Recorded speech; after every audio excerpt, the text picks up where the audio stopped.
Muy buenas tardes, son las 2:12 de la tarde, una hora menos en Canarias. Comienza aquí la rueda de prensa tras la celebración del Consejo de Ministros de hoy. Comparecen ante ustedes la ministra portavoz, María Jesús Montero, y el ministro de Agricultura, Pesca y Alimentación, Luis Planas.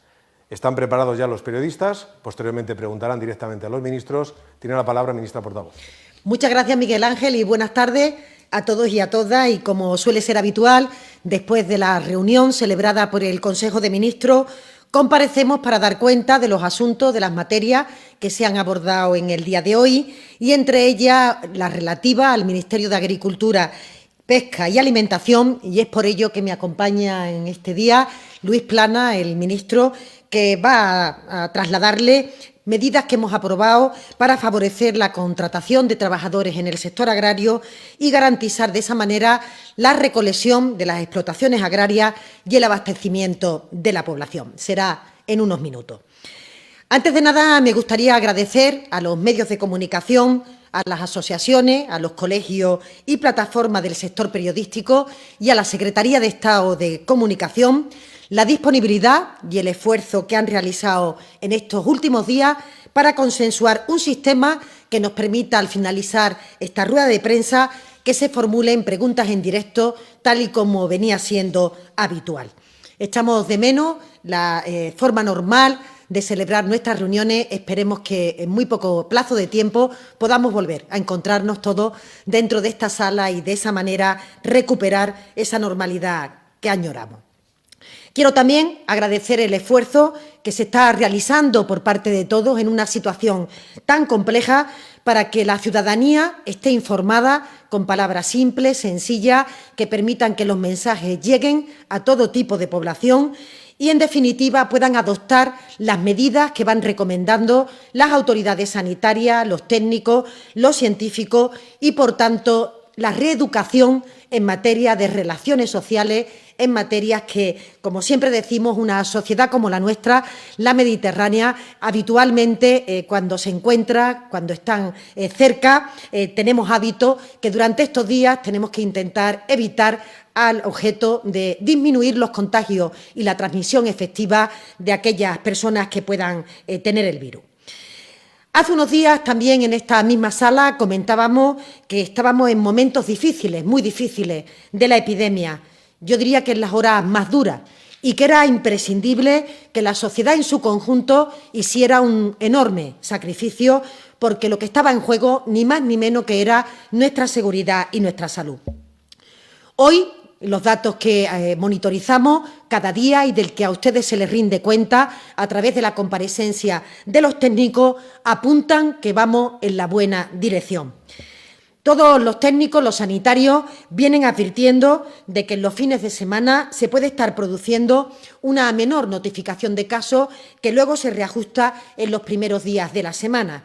Por eso tenemos que ver la tendencia, tenemos que ver, por tanto, cómo se van comportando esa serie y, por tanto, podemos seguir afirmando que estamos caminando en dirección correcta por el esfuerzo de todos, fundamentalmente de las personas que nos escuchan, que son las que están haciendo posible que en este momento en nuestro país, en España, estamos pudiendo salvar vidas.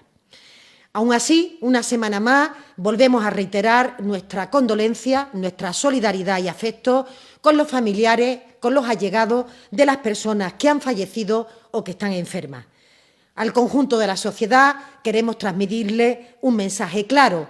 A pesar de ese dolor, a pesar de ese sacrificio, las medidas de aislamiento están funcionando, están siendo efectivas, que es lo importante, y así lo pone de manifiesto la evolución de la enfermedad, insisto, que de forma transparente cada día se rinde por parte de aquellos que la monitorizan alrededor de todos los rincones de España para permitir presentar diariamente unos datos que permitan ver de qué manera se están produciendo los contagios, cómo está funcionando nuestro sistema sanitario y, como siempre, la altura tanto profesional como ética y moral de todos los profesionales que están al pie del cañón y que están permitiendo que en el día a día seamos capaces de dar una respuesta de calidad y también de calidez. en el sentido de acompañamiento de las personas que tienen que pasar esta enfermedad en solitario y, sobre todo, en calidad técnico-científica, como sin duda lo es nuestro sistema sanitario, insisto siempre, de los mejores sistemas sanitarios del mundo. Por tanto, el esfuerzo colectivo, el del país, el de las familias que están confinadas en casa, el de los trabajadores que estaban desempeñando tareas esenciales, el de las empresas que están aportando su talento, su cadena de producción, su energía para ayudar en este momento crítico, se está traduciendo en vidas salvadas y en tiempo ganado para nuestro sistema sanitario, al objeto de poder reforzarse, de poder adquirir todo lo imprescindible, insisto, para que ninguna persona se quede sin atención. Estamos consiguiendo estabilizar la epidemia en términos sanitarios y eso ya es un logro muy importante, muy relevante, gracias al trabajo de miles de profesionales sanitarios que comparten la manera en la que están abordando la enfermedad, la manera en la que están tratando los casos clínicos, con un intenso estudio de la literatura disponible en toda parte del mundo y compartiendo también las formas más efectivas de combinación de fármacos o de abordaje dentro de las unidades de cuidados intensivos para intentar que nuestros pacientes estén el menos tiempo posible y, por tanto, podamos de esa manera darle una atención sanitaria de calidad sin ningún riesgo añadido. De la misma forma, la coordinación del conjunto del Sistema Nacional de Salud, que siempre queremos poner de manifiesto. El Ministerio de Sanidad, en coordinación con las comunidades autónomas, forman un todo que actúa dentro de la población y que permite tener instrucciones sencillas, instrucciones prácticas, el abastecimiento del material por parte de todos aquellos que lo están adquiriendo y también, como decía, protocolos de actuación, protocolos clínicos que nos permitan cada día compartir la información de cualquier hallazgo, de cualquier buena noticia en materia de tratamiento sanitario que se pueda producir en cualquier lugar. Y ahora al conjunto de los ciudadanos nos corresponde continuar este esfuerzo, no bajar la guardia ni tampoco relajarnos. El reto en este momento es atravesar una meseta acotando aún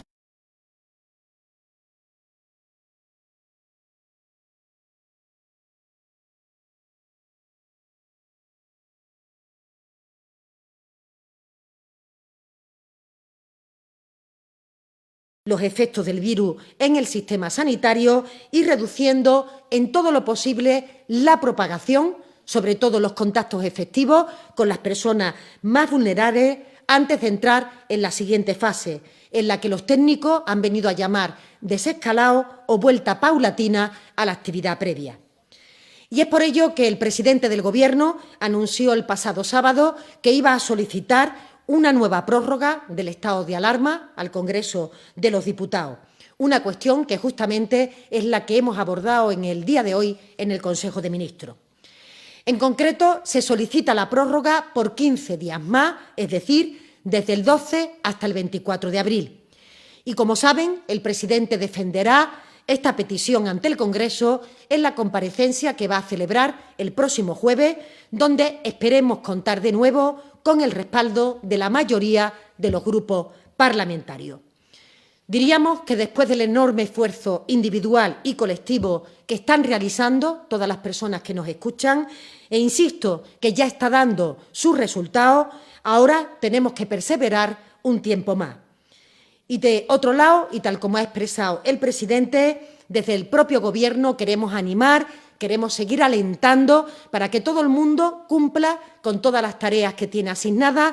En el caso de los ciudadanos que no están participando de los servicios esenciales, que evidentemente permanezcan en el domicilio, siendo conscientes el Gobierno del esfuerzo que ello conlleva en atención a los niños, en atención a nuestros mayores, pero créannos que es absolutamente imprescindible para seguir teniendo controlada esta pandemia y para que la vuelta a la normalidad se produzca una vez que haya bajado la tensión de necesidad de recursos en el sistema sanitario y una vez también que hayamos disminuido efectivamente la propagación del virus, de manera que la salida no solo sea ordenada, sino que también sea segura.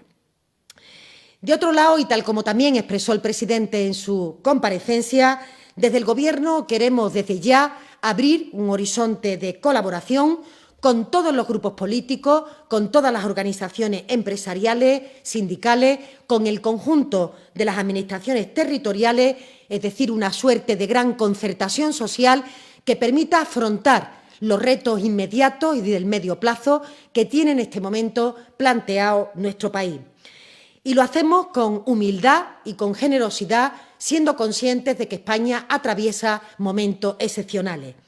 También lo fue hace apenas 4 décadas, al inicio de nuestra transición, en donde todas las voluntades, donde todas las fuerzas democráticas tuvieron que unirse porque efectivamente era imprescindible que la tarea colectiva, la aportación de cada uno, contribuyera a la construcción nacional y permitiera realmente alumbrar el país en el que nos hemos convertido, un país que en los últimos años ha conquistado sus mayores cotas de bienestar.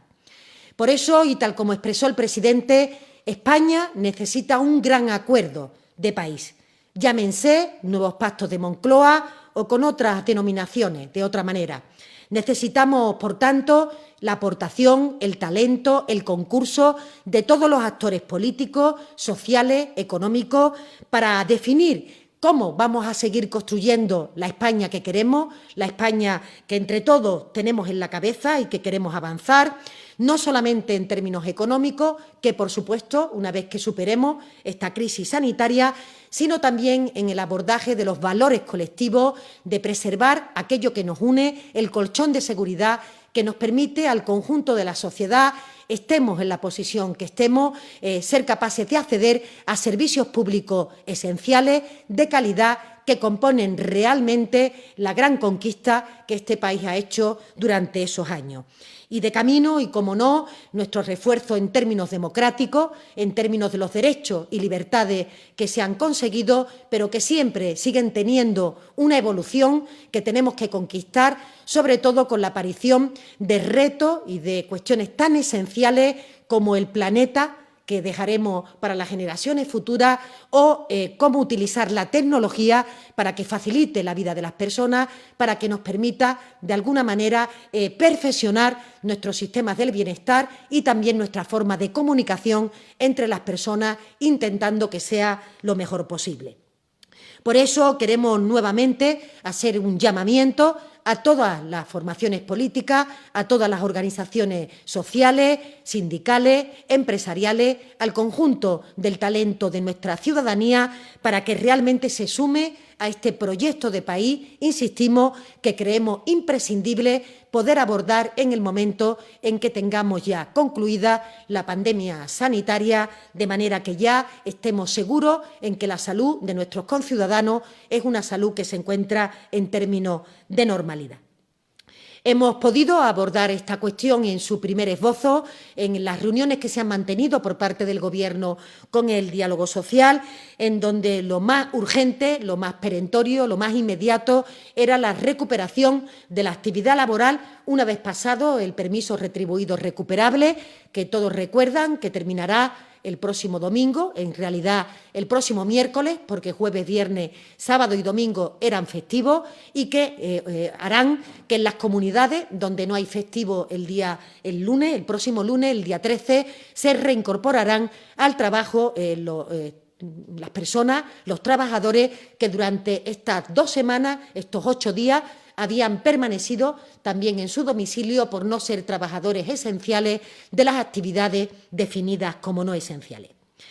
Habíamos aprovechado, recuerdan la coincidencia de estos días de Semana Santa, para abrir esta ventana de vacaciones en estos días y quiero transmitir con claridad que también esta medida ha sido extraordinariamente efectiva.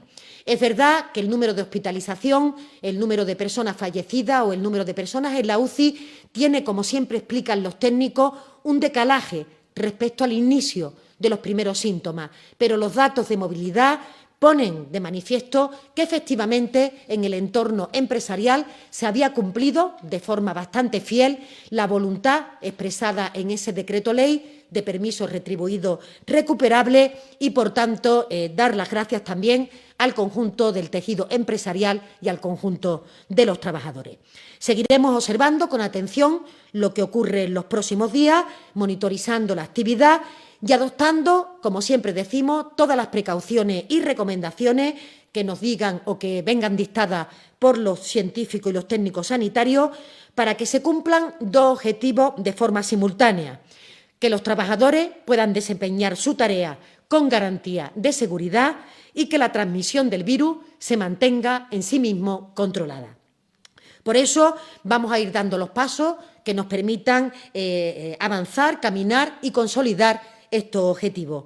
Por eso, sobre todas las preguntas que a diario nos hacéis, bien a través de los medios de comunicación o bien a través de nuestra propia telefonía, de nuestros propios WhatsApp, deciros que el Gobierno está trabajando en distintos escenarios, anticipando distintas situaciones que se pueden producir en el fenómeno de la desescalada y que en cada momento iremos comunicando en la medida en que se vayan adoptando estas decisiones. Somos conscientes de que la ciudadanía se hace muchas preguntas respecto a cuándo podremos salir, de qué manera, con qué forma tendremos o no tendremos que llevar mascarilla. Son todas preguntas legítimas, pero para no generar confusión no queremos desarrollar ningún tipo de especulación y, por tanto, decirle que en la medida en que la evidencia técnica, científica, nos vaya dando ese tipo de decisiones, las iremos transmitiendo en cada momento para que todo el mundo sepa, en cualquier caso, cuál es la tarea que tiene que desarrollar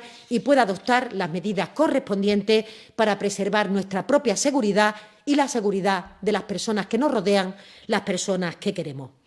Hay distintos escenarios en los que esta monitorización se está produciendo. Hay diferentes países que también así lo están desarrollando y, por tanto, vamos con cautela, vamos con prudencia. Lo primero y lo perentorio es intentar recuperar la normalidad laboral la próxima semana y con estos 15 días que se solicitan al Congreso de los Diputados de la prórroga del estado de alarma, seguiremos confinados en nuestros domicilios y trabajando en paralelo los grupos de sanitarios, de técnicos, de todos aquellos que tienen que aportar en ese fenómeno, insisto, de desescalada, que soy consciente de la curiosidad que genera, pero, insisto, tenemos que dar instrucciones claras, instrucciones firmes en el momento en que esas decisiones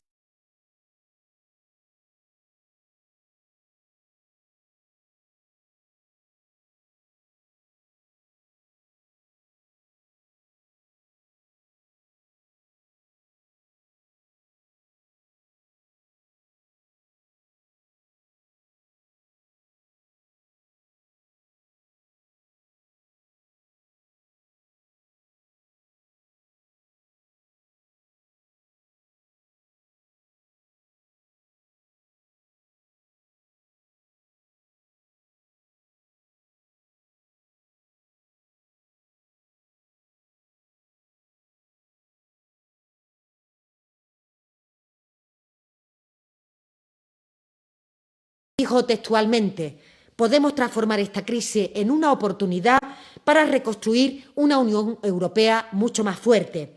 Pero para ello, continuaba, necesitamos poner en marcha medidas ambiciosas porque si seguimos pensando en pequeño, fracasaremos.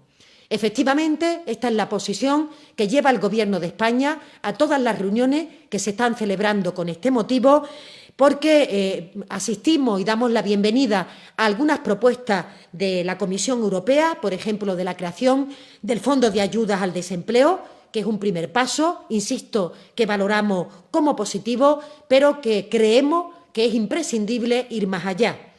Como hemos dicho, sería imprescindible trabajar o abordar una suerte de plan Marshall, trabajar en mecanismos de mutualización de la deuda y también resultaría beneficioso alcanzar un acuerdo sobre el marco financiero plurianual que incluya en sí mismo una respuesta ante la emergencia sanitaria.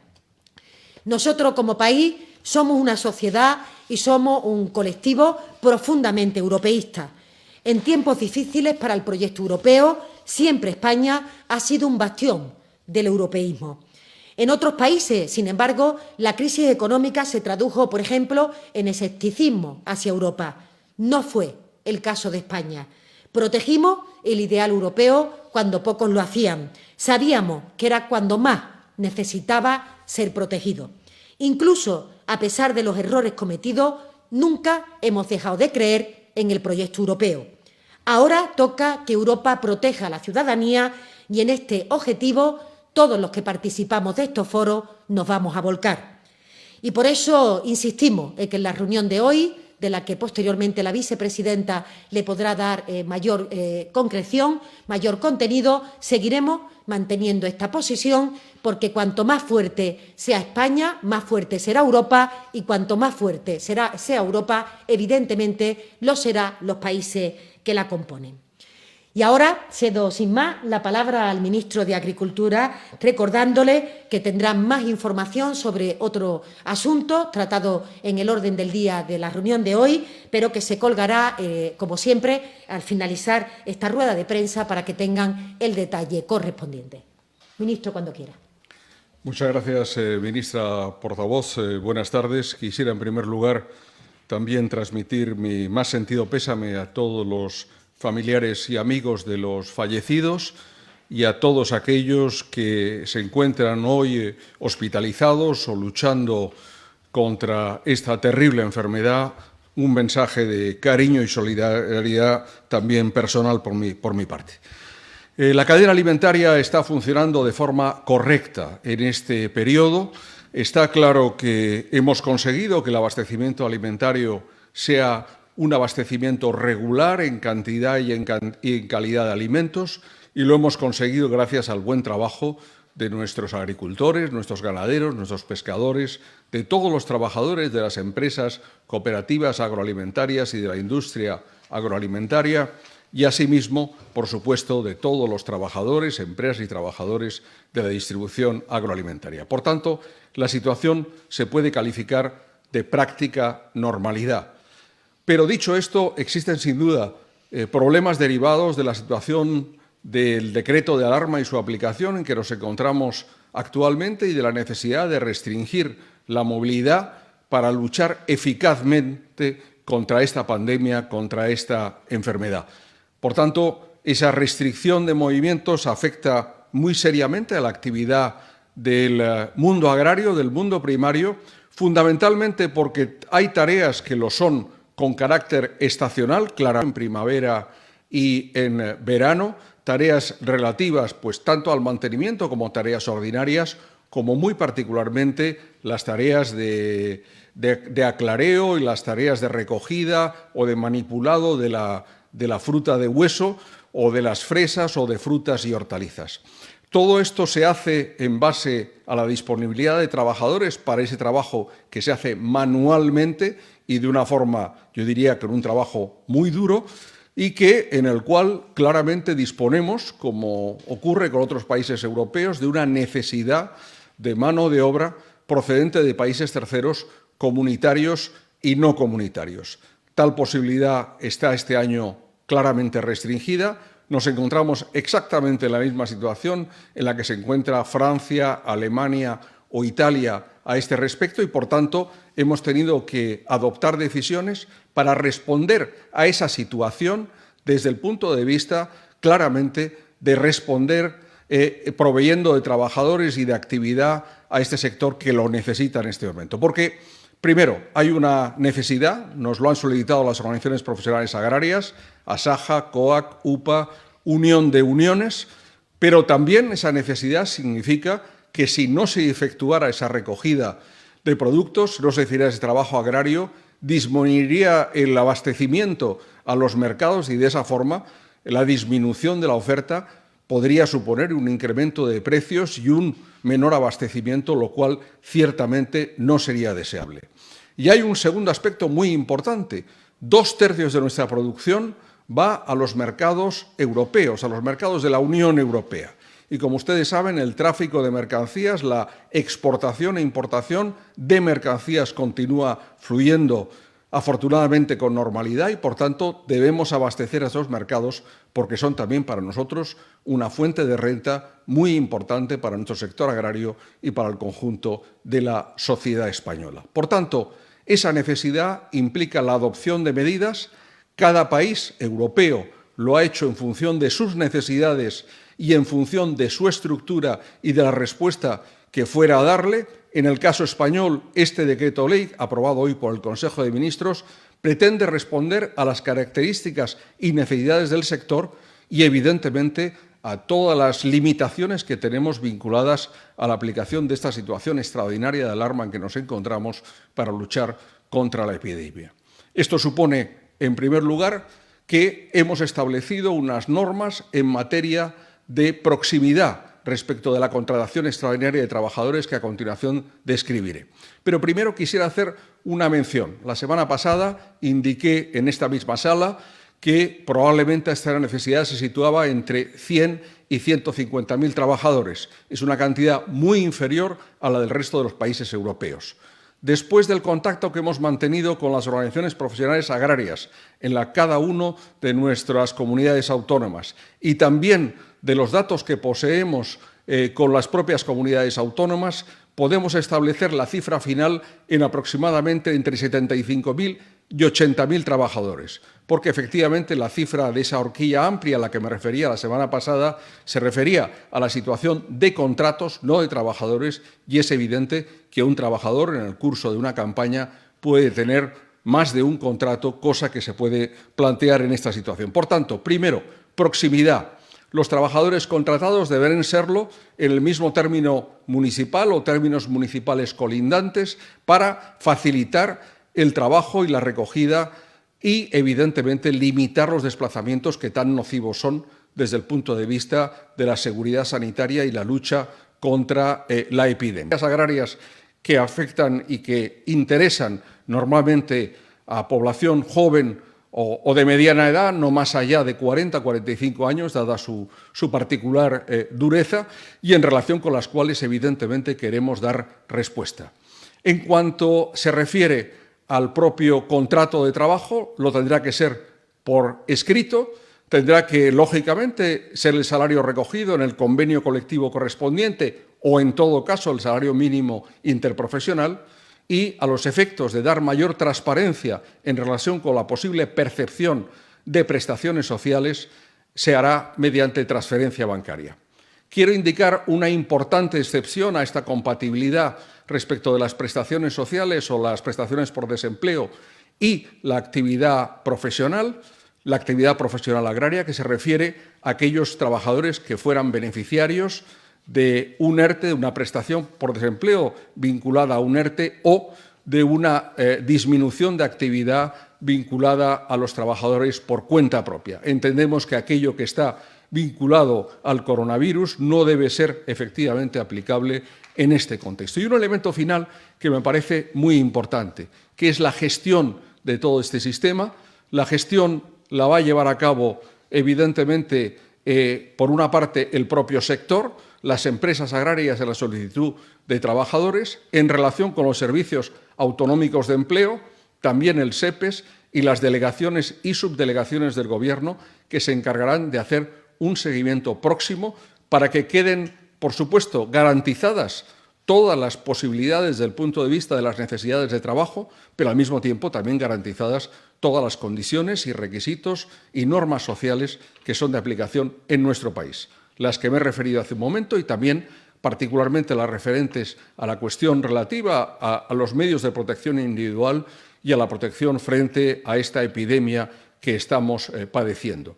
Y evidentemente esta consideración lo será también, en su caso, aunque estamos hablando de trabajadores de proximidad, en relación con los temas relacionados con la residencia o con el desplazamiento al lugar de trabajo. Por tanto, concluyo, respondemos de esta forma a una demanda del sector agrario, una demanda necesaria en relación con la estacionalidad del trabajo, y lo hacemos de una forma, yo creo que mesurada y concreta, dando en el ámbito espacial territorial próximo la posibilidad de recurrir a estos trabajadores, que esperemos lo sean en cantidad suficiente y, en todo caso, evidentemente, y en relación con las organizaciones agrarias y todos los demás interlocutores, tendremos ocasión de hacer un seguimiento próximo del tema. Con ello, aseguramos abastecimiento, aseguramos que no haya un incremento de precios de cara al conjunto de los ciudadanos y, además, damos una oportunidad de empleo y de salario, de conseguir un ingreso o complementar un ingreso a quienes trabajen en el campo en esta situación.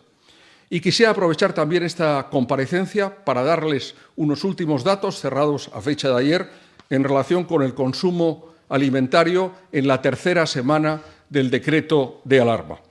Un consumo alimentario que se ha incrementado respecto de la misma semana del año anterior en un 17,6% y un 16,8% si lo hacemos en intersemanal, de acuerdo con las cifras de la semana anterior.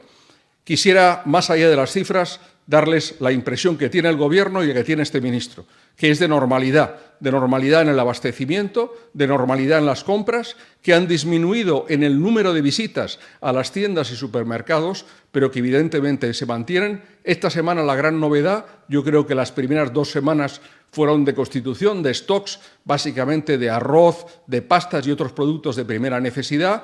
Aquí ha habido un incremento claro del consumo de productos frescos, por ejemplo, de carne, en un 31%, lo cual es muy, perdón, de un 29%, lo cual es muy importante, 31% en el caso del ovino, a la cual me referí hace unos días por su importancia en relación con el cierre del canal Oreca, y aprovecho para de nuevo reiterar la importancia del consumo tanto del cordero como lo es también de los quesos de cabra o de oveja o también del pescado fresco, sectores que necesitan evidentemente de nuestro apoyo.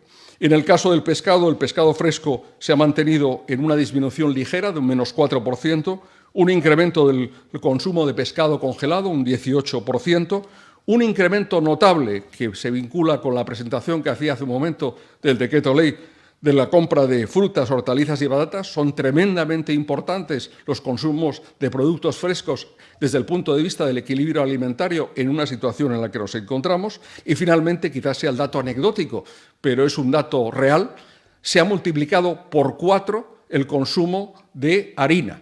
Y, por tanto, de eso deducimos que prácticamente los hogares, en esta situación excepcional, pues tanto la fabricación de pan como la fabricación de repostería está siendo una actividad habitual. Si ustedes han visitado los lineales, verán cómo es uno de los raros productos donde se repone, pero muchas veces falta en los mismos. Por tanto, una conclusión positiva en una situación dolorosa y extraordinaria que estamos afrontando, con determinación, porque saldremos sin duda de ella, y saldremos de ella, entre otros, gracias al excelente trabajo que realizan nuestros profesionales sanitarios, que realizan sin duda también las fuerzas y cuerpos de seguridad, que llevan a cabo las Fuerzas Armadas y que llevan a cabo nuestros agricultores, nuestros ganaderos, nuestros pescadores y todos los actores y trabajadores del mundo agroalimentario. Muchas gracias. Muchas gracias, ministro, y termino insistiendo en la idea central de las decisiones adoptadas en el Consejo de Ministros. En el sentido que decía antes, el Consejo de Ministros solicita al Congreso de los Diputados que se prolongue la prórroga del estado de alarma hasta el próximo día 26 de abril a las 0 horas. Por tanto, esto es lo que queríamos transmitir, porque es de interés general a todos los ciudadanos que se encuentran confinados, siendo conscientes de que el esfuerzo añadido que se pide, sin duda, nos va a permitir seguir salvando vidas, que es de lo que se trata. Muy bien. Comenzamos, por tanto, las preguntas. Le recuerdo a los ministros, a la ministra portavoz y al ministro de Agricultura, Pesca y Alimentación, que a la derecha tienen una pantalla grande en la cual pueden ver a los periodistas que están ya preparados y que después podrán contestar a la Cámara. Una vez que formulen la pregunta a la Cámara, podrán así dirigirse a todos los españoles. Vamos a nombrar la lista de los periodistas que les van a preguntar, daremos paso y también anunciaremos el siguiente para que, compañeros, tengáis preparados vuestros canales de audio y pueda salir vuestra pregunta sin ningún tipo de dificultad. Así que vamos a decir que quienes están hoy preparados para preguntar son periodistas de Es Radio, Madrid Diario, EFE, Capital Madrid, El Mundo, IM Farmacia, El Diario.es, Diario 16, Onda Cero y la Corporación de Radiodifusión Pública Alemana, ARD. Primero comenzamos con Es Radio y después irá Madrid Diario. Ruego que os identificáis. Adelante, Es Radio. ¿Qué tal? Buenas tardes, ministros. Soy Ketty Garat, de Es Radio y Libertad Digital. Y mis preguntas están dirigidas a la portavoz y, dado que el Gobierno ya ha iniciado el relato político del día después de la crisis con esa oferta de concertación nacional, Mi pregunta es si el Gobierno cree que podrá salir de esta crisis manteniendo las actuales alianzas políticas para lo que quede de la legislatura. Y se lo pregunto porque los independentistas de Esquerra Republicana de Cataluña, socios del Gobierno hasta la fecha, se han abstenido en la primera votación del Congreso del decreto de alarma, prevén hacer lo propio este jueves en el Pleno del Congreso y ayer el ministro Ábalos parecía excluirles de ese acuerdo de concertación nacional. En segundo lugar, le quería preguntar, y dada su condición no solo de portavoz, señora Montero, sino también además de médico, le quería pedir un poco de aclaración dentro de la confusión que ha generado el uso de las mascarillas. El doctor Fernando Simón dijo que no tenía ningún sentido usarlas porque si no estás afectado no servían para nada. Este ha sido el criterio mantenido por el Ministerio de Sanidad y, sin embargo, la semana pasada vimos al presidente del Gobierno, Pedro Sánchez, con mascarilla y con guantes en una salida a una visita de una fábrica. ¿Cuál es el criterio para aclarar la confusión que tiene el Gobierno? ¿Sí hay que usarlas o no hay que usarlas? Y ya en un último lugar, ¿qué autocrítica hace el Gobierno? Lo digo por las críticas que están haciendo muchos grupos de la oposición. El ministro Marlaska dijo hace unos días que no se había cometido ningún error. ¿El Gobierno asume algún tipo de error en esta crisis sanitaria? ¿Se minusvaloró la amenaza del coronavirus? Gracias. Sí, muchas gracias, Ketty. Voy a intentar sintetizar la respuesta a las tres preguntas. Yo creo que lo importante sobre la propuesta que el presidente ha lanzado de un gran acuerdo de país, un gran acuerdo de concertación nacional, es que justamente lo que queremos hacer es una invitación a todas las fuerzas políticas y más allá de ellas, a organizaciones empresariales, sindicales, a todo el talento de nuestro país, a todos los actores que realmente necesitamos y pueden aportar su granito de arena en lo que va a ser un debate importante de reconstrucción del país, no solo en el corto plazo, sino también en el medio plazo. Por tanto, nos estamos refiriendo no solo a cuestiones relativas a la parte económica, que quizá va a ser la más perentoria, la más inmediata, posteriormente que ya esté controlada la pandemia sanitaria, que hayamos ganado esta batalla al virus, sino que también tenemos que seguir sabiendo y conociendo qué país vamos a diseñar en el medio plazo en materia de derechos, en materia de libertades, en materia de servicios públicos, del valor de lo colectivo, de la importancia de todo aquello que realmente en la enseñanza de esta crisis tan tremenda que hemos tenido sanitaria nos permite volver a poner en valor, a poner, digamos que encima de la mesa, cuestiones tan importantes como servicios universales o cuestiones tan importantes como los derechos y las libertades de las personas. Así que nuestra idea no es solo el que mantengamos las alianzas que hasta la fecha hemos mantenido, sino ampliarlas más allá de ese horizonte y, por tanto, tener la capacidad de que se incorporen a este proyecto colectivo de país el conjunto de los actores políticos, el conjunto de las fuerzas políticas que no se quieran autoexcluir de este momento y, por tanto, que no quieran, por voluntad propia, no participar de algo que es absolutamente necesario para que podamos caminar con pie firme en los próximos años. Hay una cuestión, Ketty, que yo creo que entenderéis perfectamente, de esta situación económica que se deriva de la crisis sanitaria. Evidentemente, el país tendrá que incrementar su grado de endeudamiento.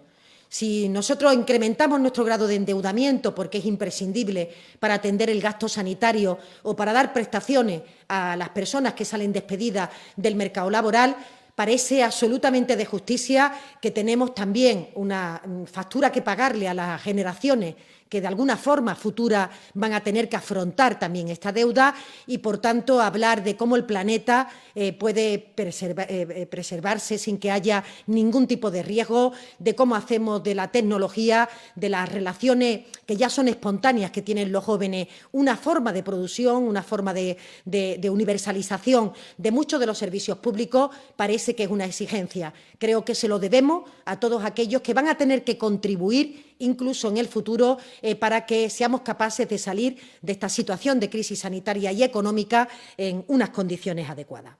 En segundo lugar, respecto a las mascarillas y el uso de mascarillas. Lo decía al principio de mi intervención y quiero reiterarlo. Estamos trabajando con diferentes escenarios. Los sanitarios, los técnicos, las personas que lo acompañan en ese debate conocen que hay diferentes escenarios en los que, en función de cómo se vaya produciendo en los días siguientes, estamos solicitando en este momento 15 días añadidos del estado de alarma, tenemos que ver cómo la transmisión del virus se está produciendo y, por tanto, esto va también a decantar cuál de esos escenarios va a considerarse el prevalente. Quiero decir que en algunos de esos escenarios existe esta cuestión de la utilización de las mascarillas y, por tanto, hasta que no se decida exactamente sobre qué línea se va a caminar, cuestión que va a depender de cómo en la próxima semana y la siguiente vaya evolucionando la pandemia. Está todo listo y todo previsto, pero definitivamente adoptaremos la decisión cuando conozcamos los datos más recientes de cómo se está comportando en estos días siguientes la pandemia, podremos decir si el uso de las mascarillas va a ser recomendado como uso generalizado al conjunto de la población. Lo que sí sabemos es que el próximo lunes, que se incorporan los trabajadores a las actividades habituales de sus puestos de trabajo, sabiendo que hay que seguir haciendo teletrabajo en la medida que se pueda, que hay que mantener distancias de seguridad, que hay que utilizar la higiene en el lavado de manos a través de los dispensadores, que tenemos que utilizar los EPI, los equipos de protección, y, por tanto, ser capaces de preservar nuestra salud y de las personas que nos rodean. Cuando se tome la decisión definitiva sobre esta cuestión, así lo haremos conocer, porque en crisis sanitaria no es bueno la especulación.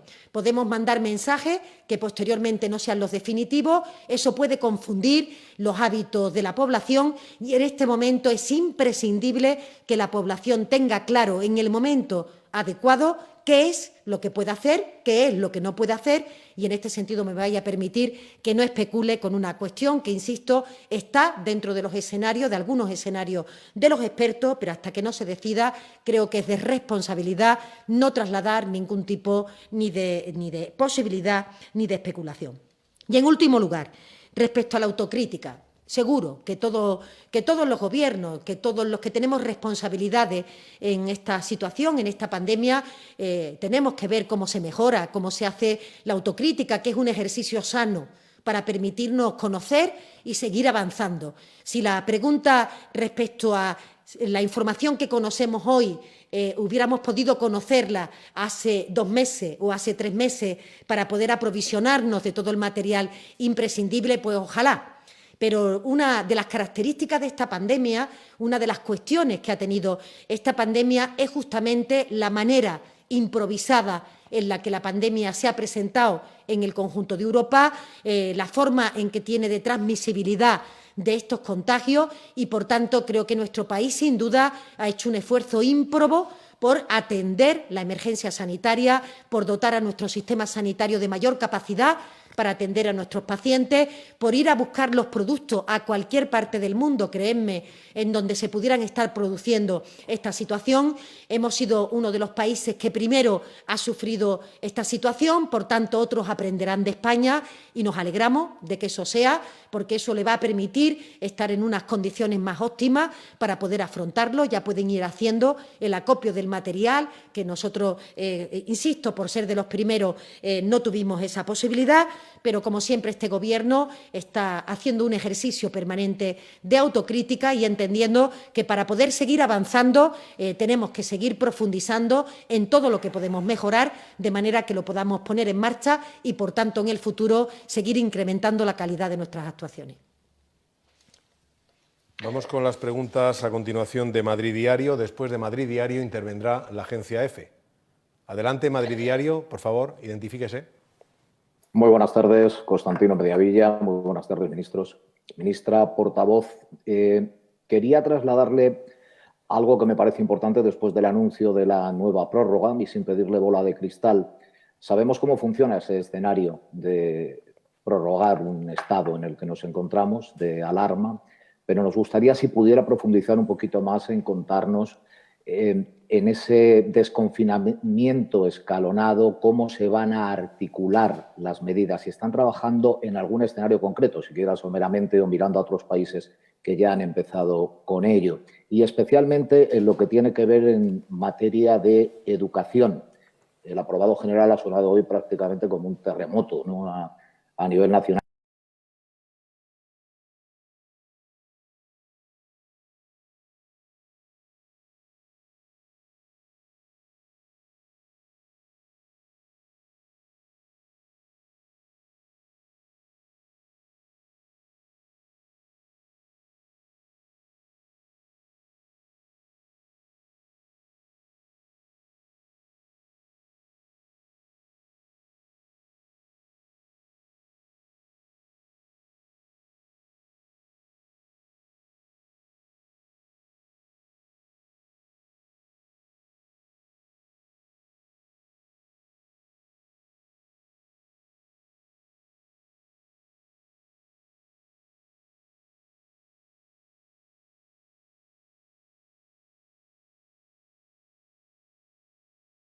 Que significa de alteración en la vida habitual y que además, conforme los días se prolongan, cuesta más trabajo también mantener a los niños en unas situaciones idóneas, el que las personas necesitan, ¿no?, respirar el aire exterior, necesitan muchas cuestiones, pero si no fuera absolutamente imprescindible para salvar vidas, créanme que el Gobierno no estaría solicitando la prórroga de esta medida hasta el próximo día 26 de abril a las 00 horas.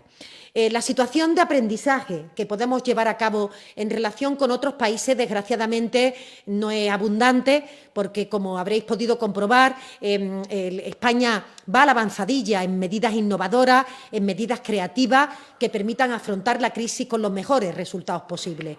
Somos una sociedad, además, la mediterránea, diferente a la sociedad oriental. Por tanto, hemos tenido que ir construyendo nuestro propio camino, eso sí, aprendiendo de las enseñanzas que nos va trayendo, sobre todo la comunidad técnica, la comunidad científica, en el manejo de este patógeno, de este virus, en la capacidad de cómo pudiera saturar nuestro sistema sanitario y en la forma en cómo hay que hacer la desescalada, el desconfinamiento, como tú le llamabas también, para que la salida de la población sea segura para su propia salud, pero sobre todo, insistimos siempre, para la salud de los más vulnerables. Entonces, hay grupos de trabajo que están en este momento conformados fundamentalmente por los sanitarios, por los técnicos, que están haciendo diferentes modelos y están aportando, alimentando esos modelos con los datos que vamos conociendo cada día, con los datos que vamos conociendo cada semana desde que la pandemia se desarrolló, desde que la Organización Mundial de la Salud la declaró como tal y desde que España empezó a tener los primeros casos de forma más incrementada. Una de las cuestiones es la que tú planteas respecto a qué va a ocurrir con el tema escolar, con las universidades, y en este sentido, en los diferentes escenarios, insisto, que están trabajando los técnicos y que todavía necesitan, para terminar de concretarlo, lo que queda de esta semana y gran parte de la semana que viene, que serían ya los datos que ponen de manifiesto si las medidas totales han producido una disminución de la transmisibilidad del virus en los umbrales que van buscando los técnicos, que van buscando los científicos. En ese momento podremos ya transmitir decisiones ya adoptadas o cerradas en relación con el cierre del curso escolar o no, en relación con el curso universitario o en relación con la forma en que ya la ciudadanía puede salir a pasear o puede empezar a desarrollar actividades habituales, aperturas de comercio y de otro tipo de actuaciones que en este momento permanecen cerradas. Justo ese es el trabajo que ahora mismo ocupa en mayor medida a los técnicos sanitarios, una vez que se ha superado el riesgo de colapso que tenía el sistema de salud en estos primeros días, gracias a que cada ciudadano ha permanecido en su domicilio. Eso nos ha permitido que la transmisibilidad del virus esté controlada, que, por tanto, nuestras camas de UCI, incluso las instaladas añadidas, hayan sido camas que en este momento están dando respuesta a los cuidados intensivos que requerimos en nuestro país o las camas de hospitalización. Si no avanzamos más datos, no es porque no tengamos ganas de poder transmitir esa información, sino porque todavía los expertos están ultimando esos escenarios y, por tanto, no queremos transmitir ni dudas ni especulaciones.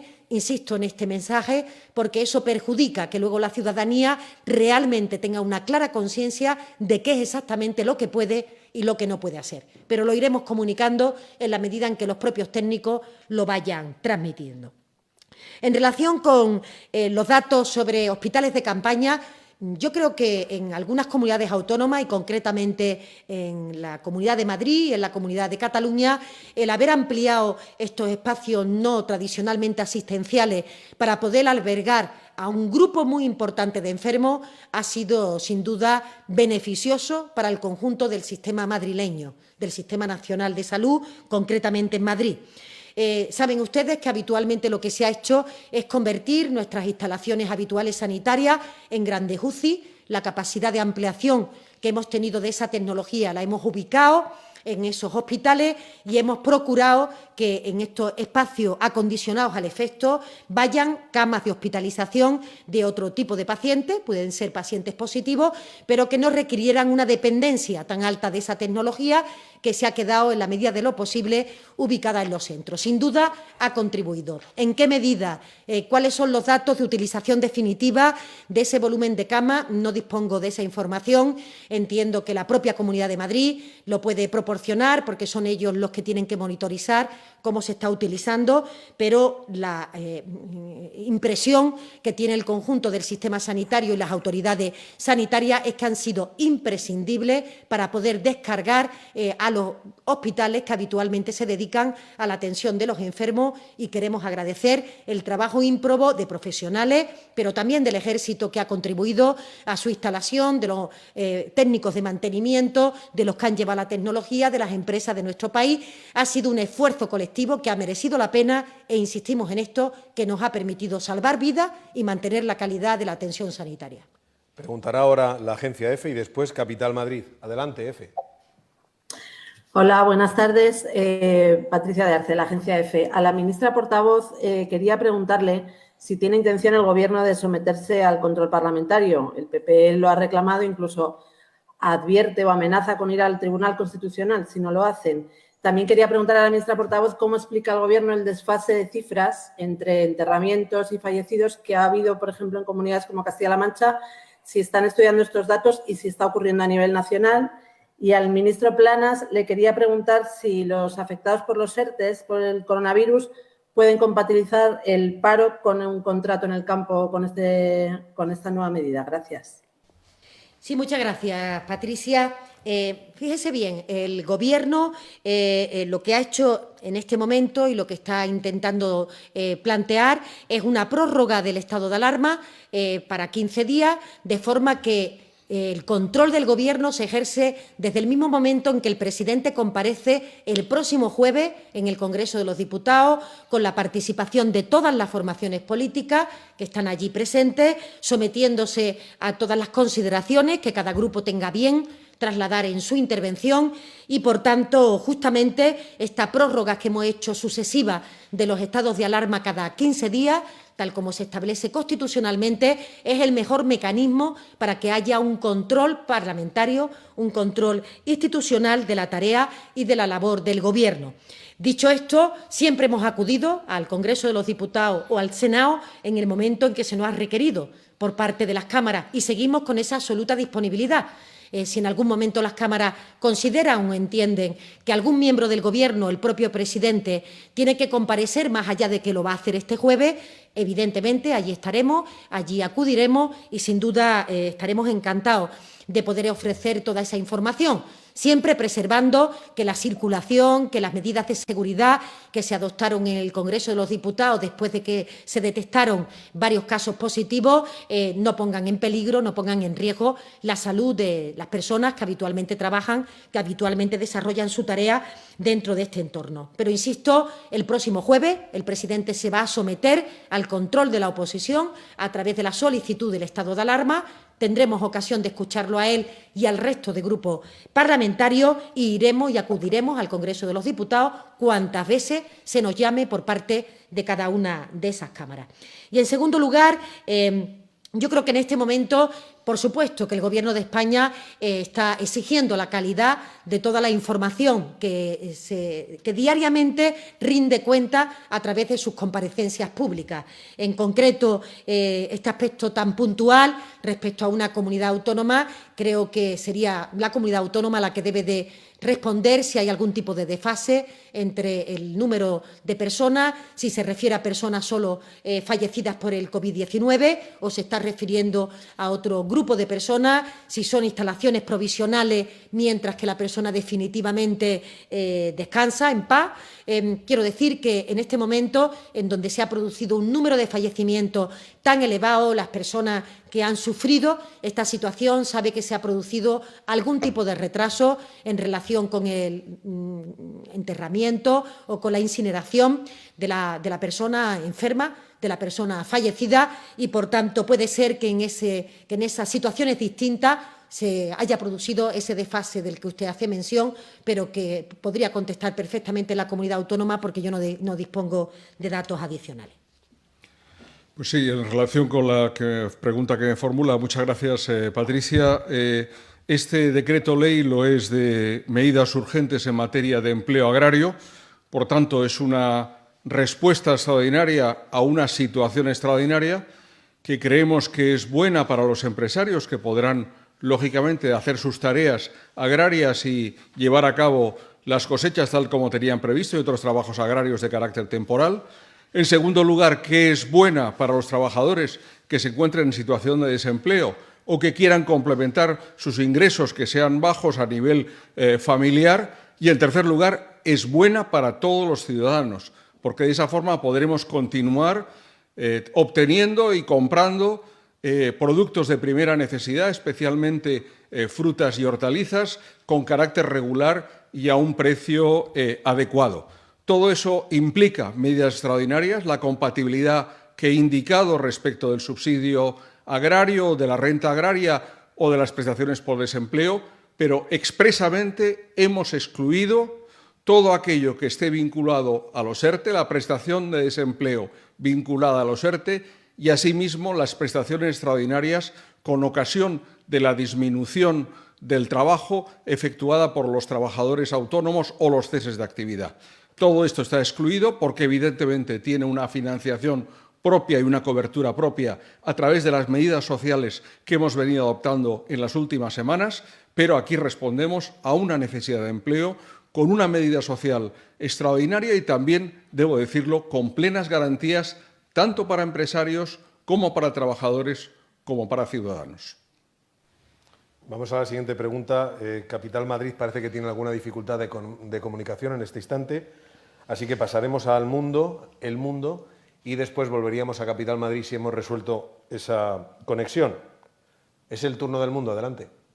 Sí, ministros, buenas tardes. Ya casi. Yo tenía dos preguntas para la portavoz del Gobierno, tres preguntas, perdón. La primera es por qué el Gobierno permitió que los test que se estaban fabricando en España se estuvieran exportando hasta el 15 de marzo. En ese momento la OMS ya estaba recomendando que se hicieran test masivos y se exportaron. ¿Por qué se permitió?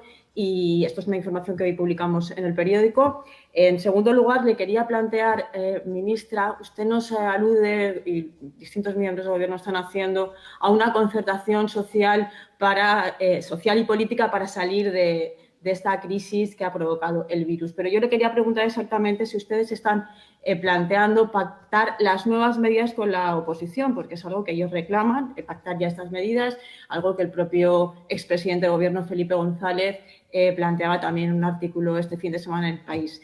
Y, en tercer lugar, le quería preguntar por el tema de los fallecidos en Castilla-La Mancha. Recupero también la cuestión de mi compañera, porque sí que se están diciendo que los fallecidos... O sea, quería en concreto decirle si el Gobierno teme que el número de fallecidos pueda ser en general mayor. Y se lo digo porque las comunidades autónomas apuntan a que hay una instrucción por parte de Sanidad en la que dicen que no se deben contabilizar los pacientes sospechosos, sino solamente los que estén confirmados. Si esto podría suponer una alteración en las listas de fallecidos. Muchas gracias.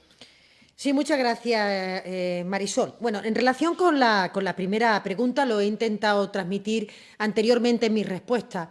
Es evidente que nunca se pueden hacer análisis retrospectivos mirando hacia detrás con la información que tenemos un mes o un mes y medio después. Eso es imposible, no lo hacemos nunca en la sanidad. Evidentemente, uno tiene que tomar decisiones con la información disponible en cada momento y eso es lo que marca tu pauta. Ojalá todos y cada uno de los ciudadanos pudiéramos tomar decisiones con información de cómo se comportan los acontecimientos una vez que han transcurrido, pero eso sería situarnos fuera de la realidad. Los sanitarios, los médicos, tomamos decisiones con la información que tenemos sobre los pacientes en el momento en que acuden a nuestro servicio sanitario. Y lo mismo ocurre con la salud de la población. Se toman las decisiones epidemiológicas en el momento en el que se toman con la información disponible en ese momento. Y eso implica el que las medidas que se han ido adoptando posteriormente han sido fruto de ese aprendizaje y de esa información que ha ido fluyendo en los días posteriores. De ahí el que cualquier cuestión que se plantee previa a que se declarara el estado de alarma o cualquier cuestión que se plantee previa a que en España se pudiera tener ya indicios de que estaba empezando a tener o a haber una pandemia son ejercicios teóricos que no se corresponden con esa realidad. Lo digo en relación con la exportación del material o lo digo en relación con la celebración de acontecimientos o lo digo en relación con cualquier otra cuestión de la frontera. Es evidente que tenemos todos que tomar decisiones con la mejor información disponible y este Gobierno creo que siempre ha tenido esa mejor información disponible, aprendiendo de otros países, aprendiendo del talento científico y sanitario de las personas que lo asesoran y del conjunto de la sociedad en la parte que han podido aportar. Creo que con ello contesto respecto a los materiales, pero igual serviría para cualquier cuestión en este sentido, porque somos tendentes a que efectivamente queremos hacernos las preguntas de ayer con las respuestas que tenemos ya hoy. Tenemos que hacernos las preguntas de ayer con la información que teníamos ayer. Y esto es lo que ojalá la enseñanza, el aprendizaje de los países que estamos a la avanzadilla permitan que otros países europeos o de otras partes del mundo tomen nota de la propia experiencia que está teniendo nuestro país y pueda adoptar, ojalá que sí, medidas anticipatorias de algunas cuestiones que nosotros estamos innovando. Por ejemplo, el proceso de desescalada del que se comentaba anteriormente, que me preguntaba Ketty, que incluso me preguntaba si el presidente Sánchez había salido con mascarilla. El presidente Sánchez se desplaza para el agradecimiento y para la puesta en valor de lo que está siendo la industria nacional, poniendo al servicio de la producción que se necesita el conjunto de las instalaciones, sale en un momento donde la población está confinada y atiende la recomendación concreta que en ese caso le da la autoridad sanitaria porque vivimos en una situación de estado de alarma. Cuando se levante el estado de alarma y se pueda ir progresivamente saliendo, pues ya veremos lo que los técnicos sanitarios nos recomiendan respecto al uso generalizado o no de esas mascarillas. Esto siempre es dinámico y, por tanto, tendremos que ir acompañándolo. Respecto a la concertación política y económica, pues se trata, Marisol, justamente de eso. Se trata de hacer una invitación a todos aquellos que tienen algo que aportar, que tienen mucho que aportar en el proceso de construcción nacional, para que entre todos generemos una actitud, un espíritu constructivo que nos permita no solo diseñar la fase rápida de la recuperación económica, sino que nos permita diseñar el modelo de país, el modelo de sociedad que queremos consolidar para el medio plazo. Y antes ponía el ejemplo respecto a qué es de justicia, si este país se tiene que endeudar para hacer frente al gasto de hoy. Parece de justicia que este país desde ya acometa de forma acelerada las transformaciones profundas para acompañar al reto del cambio climático y que las generaciones que vienen después se puedan beneficiar de nuestras actuaciones, igual que tendrán que seguir pagando las deudas que en este momento también el conjunto de la sociedad se plantea. O cómo incorporar a la población juvenil a una situación de mercado laboral que tiene que definir bien la definición de sus competencias o de qué manera podemos seguir profundizando en nuestros avances en derechos y en libertades, una cuestión que en estos días, con motivo de la pandemia, también ha estado dentro de la discusión colectiva, hasta dónde alcanzan las medidas de salud pública, de qué manera hay que compatibilizarla con el respeto de los derechos de cada una de las personas, hasta dónde llega el anonimato de los datos tecnológicos que queremos que los ciudadanos puedan descargarse a través de la app. Yo creo que son preguntas que este país se tiene que responder y que el presidente lo quiere hacer con el concurso, con la concertación de todas las fuerzas políticas, de los actores sociales, de los sindicatos, de los empresarios e insistimos mucho del talento que tiene este país y que está en los centros científicos, en las universidades y en tantas familias. Y con respecto al número de personas fallecidas y de las directrices, el Gobierno de España siempre ha sido extraordinariamente respetuoso con las competencias de recogida de datos que compete a las comunidades autónomas.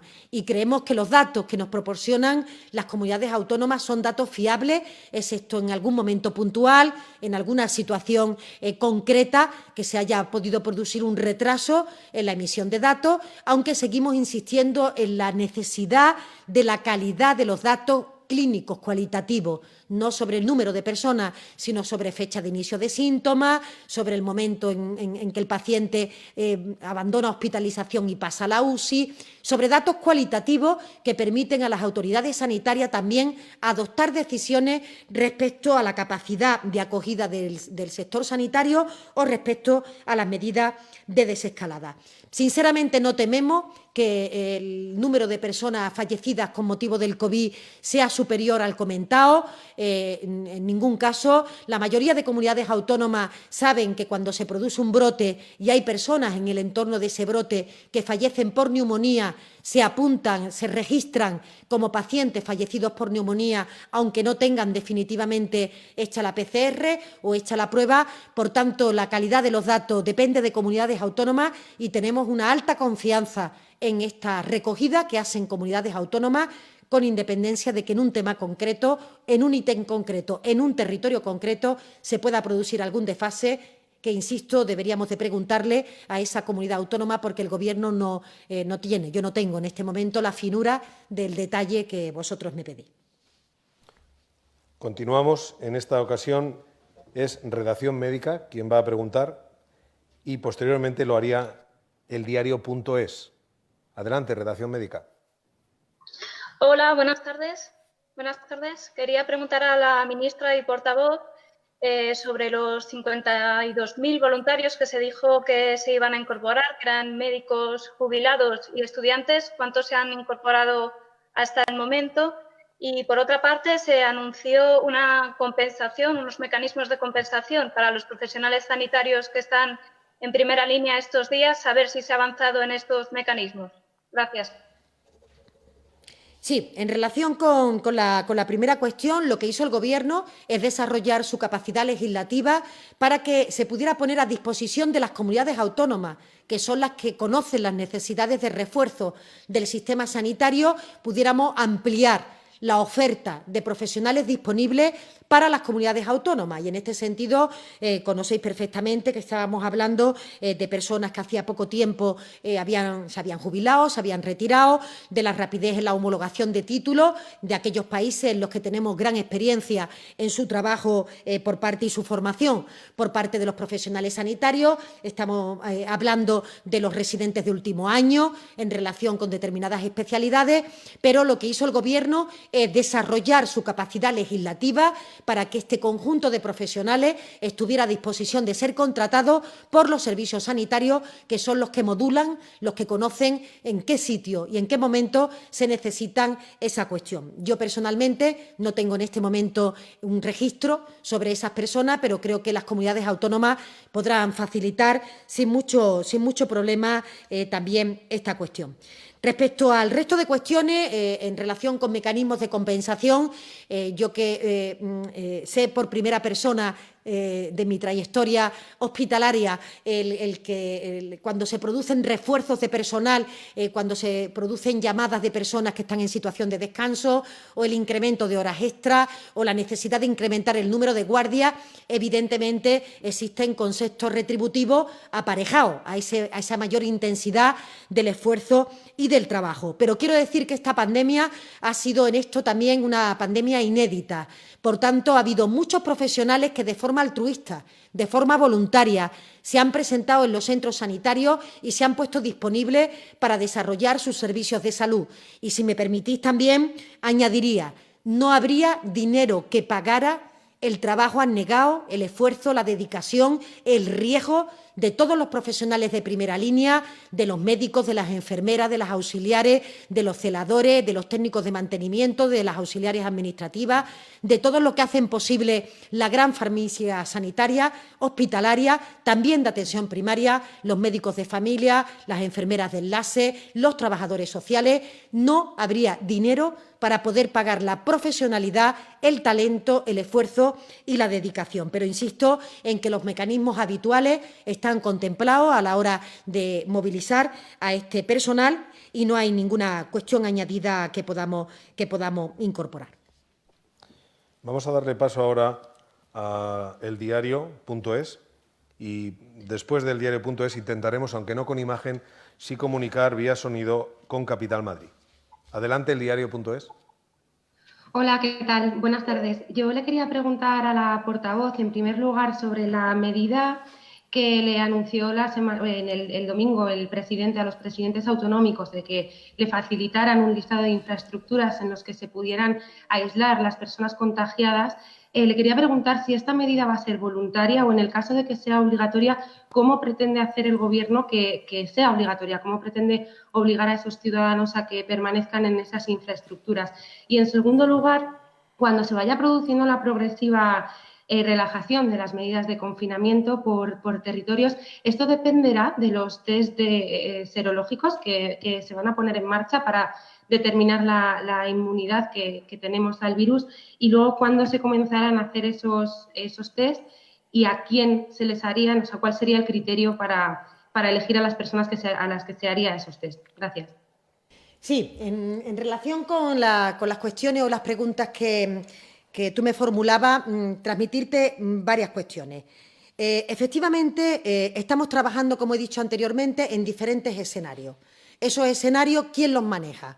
Las autoridades técnicas, científicas, sanitarias, que son las que, con la información que aún tienen que incorporar a las simulaciones de modelo de esta semana y, sobre todo, también de la semana que viene y comienzo de la siguiente, es decir, conforme nos acerquemos al 26 de abril, tienen que alimentar todos esos escenarios con esa información sobre capacidad de transmisión del virus, sobre el número de personas hospitalizadas, número de personas en la UCI, cómo se encuentra esa transmisión por las diferentes comunidades autónomas, con todos esos datos que todavía no tenemos disponibles y que tenemos que recabar a lo largo de los próximos días, se decidirá el escenario definitivo que dará lugar al inicio de la desescalada. Esto es importante tenerlo en cuenta porque en este momento lo que hay es anticipadamente varias posibilidades, que son las que se ponen encima de la mesa y son las que habitualmente os llegan a los medios de comunicación respecto a cómo se van a utilizar o no los test rápidos, de qué manera las mascarillas, si los niños van a terminar el curso. Todas esas conversaciones forman parte de los diferentes escenarios que estamos en este momento barajando y que aún necesitamos datos, necesitan los sanitarios datos para poder decidirse por cuál de ellos puede ser más efectivo en términos de seguridad y en términos de capacidad de protección, sobre todo a las personas vulnerables. Dentro de esos escenarios hay una cuestión que tiene que ver con la posibilidad de disponer de infraestructura añadida para el poder albergar a personas que en su caso no puedan realizar el aislamiento en su domicilio. Se trata justamente de esto, que está contemplado en alguno de esos escenarios y, por tanto, es prematuro todavía saber ni de qué grupo de personas hablamos, si definitivamente se va a adoptar como una cosa, digamos que general, si va a ser restringido a determinados grupos concretos, a determinados casos concretos, pero estamos hablando de los aislamientos de aquellas personas que no puedan desarrollarlo o que no puedan realizarlo en su propio domicilio en las condiciones de seguridad que la circunstancia sanitaria exige. Por eso el listado de infraestructuras que se ha pedido es un listado tentativo, es un estar pensando en que si en alguno de esos escenarios ese camino lo podemos tener avanzado, hagámoslo. Tengamos el listado de aquellas cuestiones que vamos a necesitar para que cuando digamos es este el escenario podamos ponerlo en marcha. Si no lo necesitamos, no pasa nada. Habrá sido una tarea, un trabajo que nos ha permitido también conocer algunas circunstancias o algunas peculiaridades que todos nos gustaría. Y yo repito lo que el ministro de Sanidad ha dicho en diferentes ocasiones. Cualquier escenario que vayamos a adoptar se va a regir, en primer lugar, por la prudencia, por la cautela, por la necesidad de ir dando paso de forma ordenada, con toda la seguridad cada vez que el otro pie camina y el siguiente, y de forma, si me permitís, bastante segura y bastante firme. En segundo lugar, en relación con la evidencia científica, obvio que hasta ahora y para el futuro serán los responsables sanitarios, las autoridades sanitarias, las que dirán al Gobierno de España cuál es la decisión que tiene que adoptar en materia de cuando la población ha tenido que confinarse y cuando la población empiece a salir. Lo haremos, por tanto, según la evidencia científica, con absoluto respeto a los derechos y a las libertades de las personas, un elemento extraordinariamente importante para cualquier gobierno, pero sobre todo para este gobierno de progreso, con absoluta tranquilidad y seguridad en el manejo de los datos anonimizados que los ciudadanos puedan proporcionar para el mejor control de la pandemia, y estaremos en esos escenarios anticipatorios, como digo, para que en el momento en que tengamos que adoptarlo no perdamos ni un solo segundo, que es lo mismo que hemos ido haciendo en estos últimos días, en los que cuando las autoridades nos han dicho ahora tenemos que adoptar esta decisión, el Gobierno no ha tardado ni 24 horas en reunir a su Consejo de Ministros, elaborar la norma, diseñarla y aplicarla. Ese es el camino que vamos a seguir siguiendo, sin poder anticipar ninguno de esos escenarios hasta que la autoridad sanitaria no los haya decidido, insisto, porque lo contrario podría provocar confusión entre la gente, y al final de lo que se trata es de que todos sepamos qué es exactamente lo que se nos pide, qué es exactamente lo que podemos aportar. Vamos ahora a Capital Madrid y después a Diario 16. Os rogamos que os identifiquéis al preguntar. Adelante, Capital Madrid. Sí, hola, buenos días. José Luis Marco, de Capital Madrid. Primero, perdón por los problemas técnicos que estoy teniendo. Una pregunta para la ministra Montero. ¿Cuándo se va a aprobar un nuevo tramo de créditos a pymes y autónomos tras los 10.000 millones iniciales, y que parece que han sido poco para las empresas con problemas? Si se va a incrementar esa cantidad y si el Gobierno ha detectado alguna mala praxis por parte de alguna entidad bancaria en la comercialización de estos créditos. Gracias. Sí, José Luis, gracias. Sí, yo creo que una de las cuestiones y de los aprendizajes que vamos a sacar en esta etapa de confinamiento y de prolongación del estado de alarma es justamente, ¿no?, que estamos aprendiendo a relacionarnos, y a veces las tecnologías tenemos que seguir afinándolas porque no siempre funcionan como nos gustaría. Imposible sustituirla de la presencia directa, ¿no?, de las personas en esta sala. Decir que han sido 20.000 los millones que se pusieron en este primer tramo, que básicamente la mitad iba dirigido a la pequeña y mediana empresa, y queríamos ver que efectivamente respondía a las necesidades de nuestro sector productivo y del conjunto del empresariado, independientemente del lugar de procedencia, del tamaño o del enclave territorial. Es por ello que hemos sido prudentes a la hora de estos 20.000 primeros millones. Somos conscientes, aunque todavía no tenemos los datos por parte de las entidades financieras, que ha habido demanda de la liquidez, y eso es una magnífica noticia, porque eso permite también avanzar, que vamos en esa dirección correcta de poder proporcionar a las empresas instrumentos para que fundamentalmente puedan continuar con una tarea, con una actividad, aunque sea en situación basal, y no se vean obligadas a despedir personas del mercado laboral. Esto es lo que queríamos, pero todavía no tenemos datos sobre cuánta utilización se ha hecho de este primer tramo y si los primeros días, en este primer día de puesta en oferta, si ya necesitamos reponer esas cantidades. Sí te digo que queremos analizar dos cosas relativas al segundo tramo. Una, que a todos los sectores da satisfacción, porque hay algunos sectores que dicen que no exactamente, que necesitan algún ajuste sobre las condicionalidades que se le pueden pedir por su forma de estructura de deuda o porque tienen alguna peculiaridad de estacionalidad.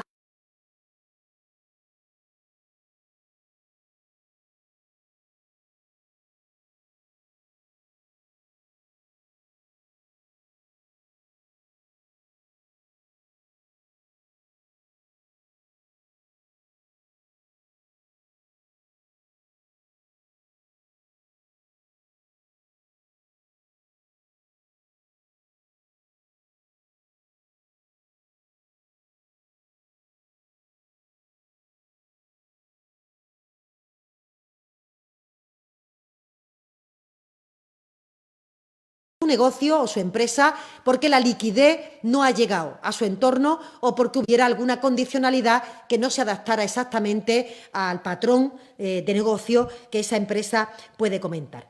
Decir también que a mí, al igual que a todos, a los miembros del Gobierno del área económica, nos llegan algunas cuestiones relativas de algunos personas solicitantes de ese crédito en relación de condiciones añadidas que alguna entidad financiera les haya pedido o de las condiciones mismas de preferencia del préstamo en relación a que fueran o no clientes preferentes con anterioridad de que se hiciera esta solicitud. Son cuestiones que hemos transmitido a todas las entidades financieras para volver a recordar las condiciones en las que tienen que ofrecer este préstamo a la totalidad del sector productivo, sin ningún tipo de elemento añadido de condicionalidad respecto a suscribir un seguro o de cualquier otra cuestión, y por tanto estamos haciendo un seguimiento para que efectivamente todas estas condiciones se respeten, insisto, después de que en alguna noticia o alguna información nos decía que en alguna sucursal en concreto se pudiera haber planteado alguna inquietud del tema o del tenor de la pregunta que tú me formulas. Vamos a Diario 16 y después a Onda Cero. Es vuestro turno, Diario 16.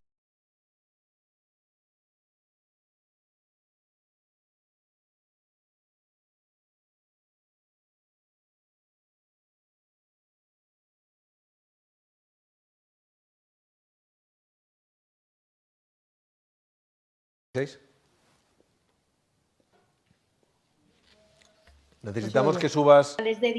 Gracias. ¿Ya podemos? Sí, adelante, no se escuchaba. Vale, pues buenas tardes, ministros, y les saluda María José Pintor desde la redacción de Diario 16. Queremos agradecer a la Secretaría de Estado de Comunicación el esfuerzo inmenso que ha hecho porque medios independientes como Diario 16 puedan estar hoy aquí preguntando en esta rueda de prensa. Hay un asunto que a la redacción de Diario 16 le preocupa mucho, sobre todo dirigido a la ministra portavoz, María Jesús Montero, y es el cúmulo de noticias que se contradicen por parte de las propias instituciones. Le voy a poner algunos ejemplos para ver si nos lo puede aclarar. Por ejemplo, ustedes lanzan excelentes noticias sobre que se planea hacer test a 30.000 familias para conocer la expansión del coronavirus en España, y al mismo tiempo hay comunidades autónomas que alarman diciendo que va a ser inviable, pero no solo esto, sino diciendo además que estiman que ustedes no están dando datos ciertos sobre los fallecidos por coronavirus en España y que esto puede alcanzar hasta el doble del número de personas que ustedes dicen que han fallecido. Fíjense ustedes la alarma social que esto genera y la confusión en la opinión pública. Usted acaba de decir, ministra portavoz, como lo ha dicho el propio presidente del Gobierno, Pedro Sánchez, que están abiertos al diálogo, lo dicen y reiteran una y otra vez. Según lo dicen ustedes, casi al mismo tiempo la oposición lanza ataques porque ustedes dicen no cuentan con nadie. Todo esto genera mensajes muy preocupantes en la población. Otro tema que preocupa mucho y nos ha llegado mucho a la redacción de Diario 16 es que no se sabe muy bien lo que ocurre, si hay unidad con respecto a las decisiones que se toman, por ejemplo, en las residencias de mayores, algo que tenemos a toda la población muy sensibilizada, como ustedes saben muy bien. Por ejemplo, hay comunidades autónomas que ya han dicho que van a dejar salir a las personas mayores de las residencias que no tengan coronavirus. Esto el Gobierno lo va a aprobar para que se haga en el ámbito general o en ese sentido va a haber diferencias entre unas comunidades autónomas u otras. Por ejemplo, otras comunidades autónomas han dicho que en el caso de pacientes graves se va a permitir que haya un familiar acompañándoles en los hospitales. Hasta ahora la gente se está muriendo sola, sin su familia. ¿Esto también va a ser algo general o esto no lo puede decidir una comunidad autónoma porque a ella le dé la gana? Esto es importante para todos conocerlo. Y luego, por otra parte, queríamos saber también, nos preocupa mucho y nos preocupa mucho a nuestros lectores el tema de los bulos. Bulos que tememos a veces se lanzan incluso desde algunos partidos políticos. Por otra parte, en esos canales de denuncia contra fraudes puestos a disposición de la ciudadanía por las Fuerzas Armadas de Seguridad del Estado, ¿podría ser calificado como fraude o estafa la publicidad de determinados despachos de abogados para captar clientes supuestamente afectados por la crisis sanitaria en la que les acusan a ustedes, al Gobierno, hasta de la muerte de Manolete? Sobre todo son despachos relacionados con cargos públicos de la extrema derecha. Muchas gracias. Muchas gracias también, María José, a ti por tus preguntas. Voy a intentar ser lo sintética que pueda. Tu primera pregunta y tu última pregunta entiendo que van dirigidas justamente a la lucha contra las falsas noticias. Yo escucho muchas veces que se nos hacen preguntas respecto a supuestas declaraciones que han hecho responsables autonómicos que luego no confirmamos que sean tales. Al menos nadie se hace cargo de la autoría de esas afirmaciones y, por tanto, quedan ahí en esa nebulosa en la que puede dar una falsa apariencia de que hay una contradicción entre lo que está planteando el Gobierno de España y lo que se está planteando por parte de la comunidad autónoma o del ayuntamiento, que también nos ocurre, o del ayuntamiento concreto. Yo creo que hay que ser muy estricto en esto y hay que ser contundente en la denuncia de esas falsas noticias. Es uno también de los aprendizajes que hemos tenido durante esta pandemia. Ya intuíamos antes de la pandemia que no era nada bueno el que circularan bulos, rumores, cuestiones no contrastadas, pero mucho más en materia de información sanitaria. Yo digo que es imperdonable que en una materia que todo el mundo es sensible, que hace que después se adquieran hábitos personales respecto a lo que se conoce, haya información no contrastada o haya personas que dicen que otro ha dicho, que otro tercero llegó a decir.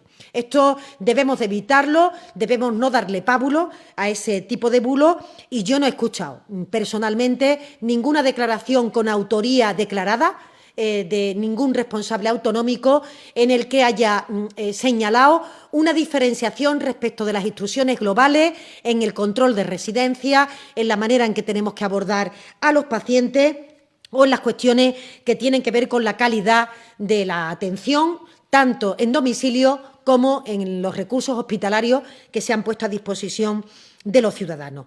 Yo, además, creo que el Estado de la Autonomía ha sido una historia de éxito, que nuestro Sistema Nacional de Salud, de los mejores del mundo, tiene la virtualidad de poder adaptarse en los entornos locales a las singularidades de cada territorio y eso, sin duda, es una ventaja competitiva como sistema, pero que también todos los que trabajan y hemos trabajado en el sector sanitario sabemos que en un momento de crisis, en un momento de pandemia, es absolutamente imprescindible que haya un mando único, que es lo que el Gobierno de España hace a través del estado de alarma, lo cual no solo no quita que haya que extremar la coordinación con las comunidades autónomas, sino que incluso lo intensifica.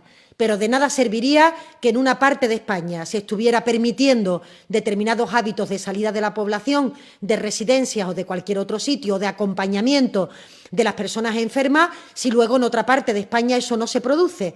Porque, como siempre decimos, nuestro país tiene cerrada la frontera en muchas de sus vertientes, pero al interior del país necesitamos comportamientos homogéneos.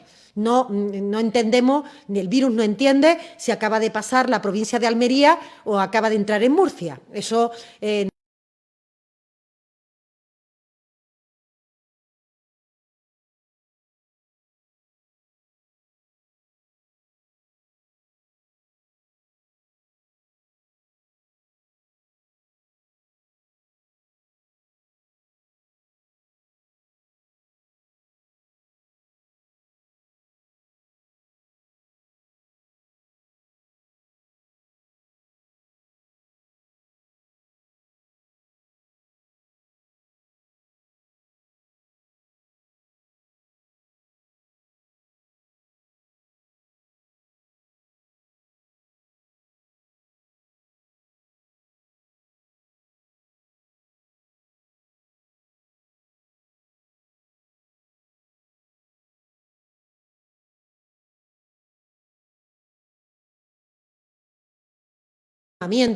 a la totalidad de la sociedad, no solo española, sino mundial. No puede lugar a que una crisis sanitaria dé lugar a comportamiento o actitudes fraudulentas o delictivas en relación con otro país vecino, estos días cómo se ha comportado la devolución de los test rápidos porque no correspondían con las especificaciones técnicas que traía su etiquetado. España siempre, y este país, adquiere los productos que tienen los certificados correspondientes, pero si hay una empresa que esos certificados no los respeta o los falsifica o hay alguna cuestión, evidentemente doble delito, si me permiten esta expresión, aprovechar el sufrimiento, aprovechar la carestía para intentar sacar partido en términos de intereses personales, sean empresariales, de despacho o individuales. Menos mal que esto no es el sentir general. La gran parte de la población y sobre todo la española, la sociedad española, se está comportando ejemplarmente. Las empresas, los trabajadores, los ciudadanos, el conjunto de los profesionales, ejemplarmente. Son cuestiones anecdóticas, pero ojalá la podamos tender a cero. Recordamos que estamos en la rueda de prensa tras el Consejo de Ministros. Comparecen la ministra portavoz, María Jesús Montero, y el ministro de Agricultura, Pesca y Alimentación, Luis Planas. Nos quedan 2 turnos de preguntas, Onda Cero y después la Corporación de Radio Pública Alemana, ARB. Adelante, Onda Cero. ¿Qué tal? Buenas tardes. Buenas tardes, ministra portavoz. Muchas gracias. Seré muy breve. ¿El Gobierno, entonces, cree que está habiendo más fallecidos de lo que dicen las cifras oficiales? Eso es en primer lugar. Y luego, en segundo lugar, si no lo he entendido mal, cuando hablaba de los pactos de la Moncloa, decía que las formaciones políticas aporten su granito de arena. Entonces, no estamos hablando, no se refiere a un gran acuerdo nacional de pactos de la Moncloa para lo que quede de legislatura, sino que se está refiriendo a que todas las formaciones políticas, sectores, empresarios y sindicatos aporten su granito de arena a la acción de Gobierno. Muchas gracias. Bueno, no sé exactamente la expresión que yo he utilizado, una expresión coloquial. Claro que se trata de hacer un gran acuerdo de país. No se trata de que haya una aportación gubernamental de la que otros mejoren o modulen. No, no, no. Se trata de un gran acuerdo de país que nos permita una gran concertación en términos políticos, en términos sociales, en términos económicos y que permitan una reconstrucción de nuestro país una vez que hayamos superado la pandemia sanitaria, que todos deseamos que sea breve, pero que además se proyecte en un medio plazo. Y hemos hablado de reconstrucción económica, hemos hablado del valor de lo público, de lo colectivo, del estado del bienestar, del avance en derechos y libertades, en toda una serie de materias que evidentemente tienen como seña de identidad la consolidación de la democracia en nuestro entorno, en las sociedades desarrolladas y concretamente en España. Si la expresión granito de arena estaba refiriéndome al reloj de arena, ¿no?, que se construye a partir de la aportación de cada uno, no de que unos tienen una participación más amplia que otros. Evidentemente, el Gobierno tiene su responsabilidad, pero considera imprescindible que en este momento podamos hacer entre todos una construcción colectiva que nos permita ir rápido en lo que va a ser la parte de recuperación económica y que nos permita alumbrar un modelo de sociedad ganadora para el futuro, que afronte los retos del cambio climático, de la transformación digital, del empleo de los jóvenes, de la capacidad del bienestar de nuestros mayores, de la economía de los cuidados, que en estos días de la pandemia se está demostrando como una parte esencial de nuestra sociedad, cómo y de qué manera tenemos que proteger a nuestras personas mayores, en qué entorno, bajo qué prestaciones, con qué cuidado, de qué forma nuestros jóvenes se incorporan al mundo laboral, cómo nuestros niños aprenden incluso sin tener que tener una presencia física, estando tutelados, monitorizados, y cómo las nuevas tecnologías son un soporte, una herramienta fundamental para impartir conocimiento. Bueno, yo creo que todos tenemos en la cabeza la pluralidad, la cromacidad que adquiere esta necesidad de un pacto de país, de un pacto de Estado, de unos acuerdos de Moncloa, llamémoslo de la manera que sea, pero es un llamamiento colectivo porque todos tenemos algo que decir, todos tenemos que aportar y entre todos tenemos que lograr que se produzca ese gran consenso que nos va a permitir seguir avanzando. Respecto al segundo tema, insisto, los datos cualitativamente que se proporcionan y que se dan por parte del Ministerio de Sanidad, a su vez se suministran por las comunidades autónomas. No tenemos en este sentido ninguna cuestión en este momento especialmente preocupante respecto a los datos que han ido proporcionando, pero insisto que si se refiere a la cuestión de los fallecimientos, enterramientos de Castilla-La Mancha, son datos puntuales que sería bueno y conveniente preguntarle al Gobierno regional. Nosotros lo que hacemos con los datos que nos proporcionan es agregarlos y tener la capacidad con ellos de poder hacer un seguimiento de esa monitorización. Pero insisto en la idea de que los protocolos, la forma de recoger esa información y de contar esa información, de contabilizarla, es homogénea por parte de todas las comunidades autónomas, y si hay alguna o algún sitio en concreto que se hayan desviado, ni estoy en condiciones de poder afirmarlo, y creo que corresponde a esa comunidad autónoma aclarar si tienen ustedes alguna duda en un desfase que me comunican que hay respecto a algún número, que sería bueno que la propia comunidad autónoma lo pudiera aclarar para tranquilidad de todos los ciudadanos, porque se producen y son hechos puntuales. La gran parte de la información la tenemos en tiempo y en forma, excepto los lunes, en donde siempre hay algún incremento de datos del fin de semana, que lo tenemos absolutamente localizado. Lunes y martes son días en los que se regulariza parte de la información que los fines de semana no se proporciona, pero a partir de ahí la serie es homogénea, y que yo conozca en este momento,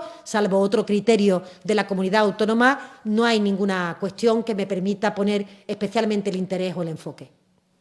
Vamos a concluir con la pregunta del compañero corresponsal de ARD, Alemania. Adelante, ARD. Muchas gracias. Buenas tardes. Una pregunta para la ministra portavoz. El confinamiento en España es más duro que en otros países de la Unión Europea. En Alemania el gobierno ha permitido dar paseos y hacer deporte, por ejemplo, aunque solo.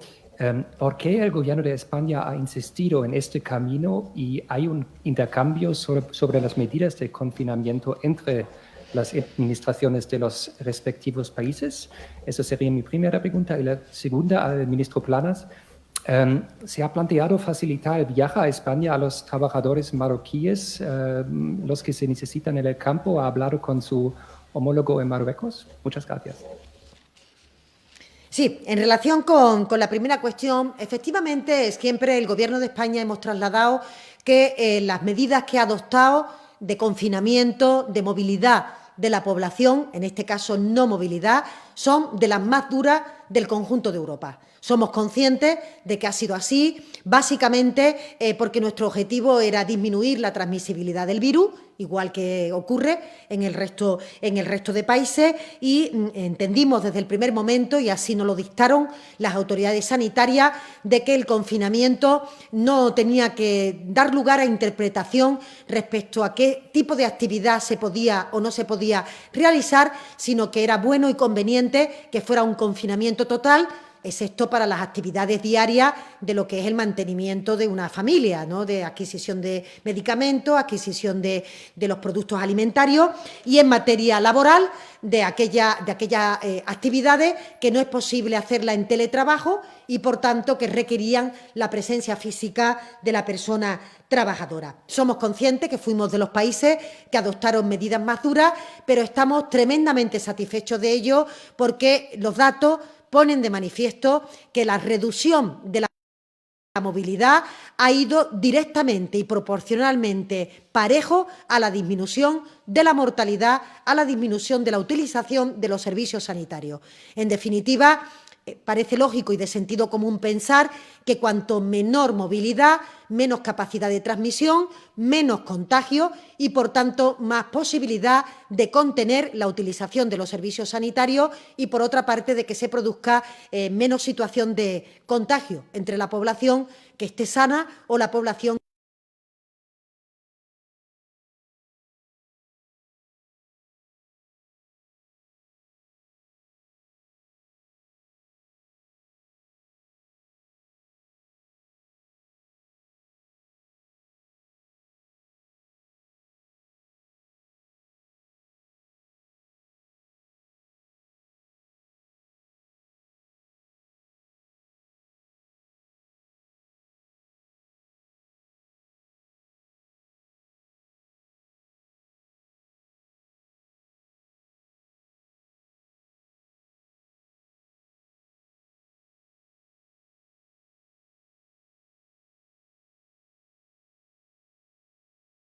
a las que usted hacía referencia en relación con los paseos, con las aperturas de algunas instalaciones, formen parte del plan de desescalada. Es decir, que se hará una vez que hayamos tenido el impacto más fuerte dentro de nuestros servicios sanitarios, por tanto ya no haya riesgo de que se pueda colapsar o de que se pueda producir algún cuello de botella y, por otra parte, que nos permita una transmisión controlada, una transmisión ordenada de la enfermedad, justamente para proteger a aquellos que son más vulnerables. Entre todos aprendemos, entre todos compartimos experiencias y cada día es un momento también para el aprendizaje. Ministro. Sí, muchas gracias, Marc. Danke, Marc, por tu pregunta. En relación con el tema de la movilidad de los trabajadores y los trabajadores migrantes, nos encontramos en la Unión Europea con la situación siguiente.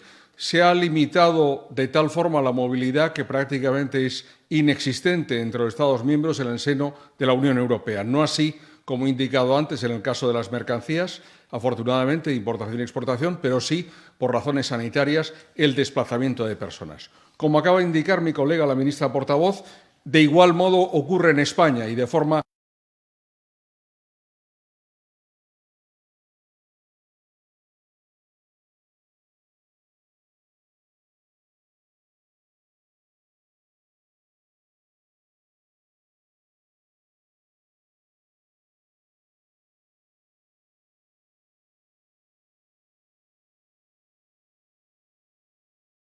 yo diría que inclusive más intensa para poder luchar contra la epidemia. Y nos encontramos en la frontera con Marruecos, con un cierre de la frontera producido por el Reino de Marruecos, una decisión soberana, tanto en entradas como en salidas del territorio de Marruecos, que lógicamente ha afectado y implica, desde el punto de vista bilateral, que la frontera esté cerrada. ¿Qué supone eso desde el punto de vista laboral? Supone que un cierto número de trabajadoras que tenían que venir, particularmente a la campaña de la fresa de Huelva, lo hacen regularmente, no han podido hacerlo, pero en cambio había otro grupo numeroso, en torno a unas 6.000, que se encontraban ya presentes en Huelva y cuyos contratos han sido extendidos hasta el final de la campaña de tal forma de poder responder a estas necesidades. Necesidades que, como antes indicaba, existen en el sector agrario español, existen en Andalucía, en Huelva y en Almería, también en Extremadura, particularmente en Badajoz, existen en Murcia, en la Comunidad Valenciana, particularmente en Alicante y también en Navarra, en La Rioja y sobre todo en Aragón y en Cataluña, en Aragón en la provincia de Zaragoza y en el caso de Cataluña en la provincia de Lleida y en la provincia de Tarragona. Con la medida que hoy aprobamos, esperamos poder responder a esta situación. Una medida que, como he indicado en mi presentación, es diversa, distinta de la que otros países miembros, Francia o en Alemania, han adoptado. He estado en contacto con Julia Klöckner, con mi colega alemana, he estado en contacto con Didier Guillaume, mi colega francés, y cada uno efectivamente ha diseñado aquello que responde a sus necesidades. Efectivamente, no podremos contar con trabajadores marroquíes en esta campaña por estar la frontera cerrada, pero estoy absolutamente convencido de que con estas medidas de movilización extraordinarias del mercado de trabajo local podremos responder a las necesidades planteadas por los empresarios agrarios y de esa forma que la producción de alimentos y particularmente de frutas y hortalizas pueda continuar y también el abastecimiento a la población y también la exportación, lógicamente, a mercados europeos, particularmente, quiero subrayarlo también, al mercado alemán. Pues muchas gracias, ministra portavoz María Jesús Montero, ministro de Agricultura, Pesca y Alimentación Luis Planas. Muchas gracias a todos los participantes. Buenas tardes. Gracias.